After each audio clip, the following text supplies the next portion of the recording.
असा चहा पिणाऱ्यांना हे 6 रोग कधीच होत नसतात. आजपासून रोज प्या हा आरोग्यदायी चहा. मित्रांनो, आज आपण पाहणार आहोत ब्लॅक टी पिण्याचे आपल्या शरीराला कोणकोणते फायदे होतात. तर तुम्ही कोरा चहा, काळा चहा पीत असाल तर सर्वप्रथम तुमचे अभिनंदन. तुम्ही अगदी योग्य चहा पीत आहात. जे लोक दूध घालून चहा पितात त्यांनी ही माहिती पूर्ण वाचल्यावर आमची खात्री आहे की अगदी आजपासूनच तुम्ही कोरा चहा घेण्यास सुरुवात कराल. आयुर्वेदाने काळा चहा पिण्याचे अनेक फायदे सांगितलेले आहेत.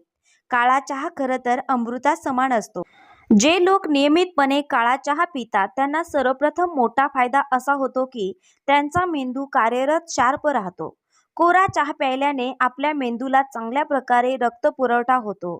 रक्तपुरवठा वाढल्याने मेंदूच्या पेशी स्वस्थ राहतात आणि त्यामुळे आपल्या स्मरणशक्तीमध्ये वाढ होते.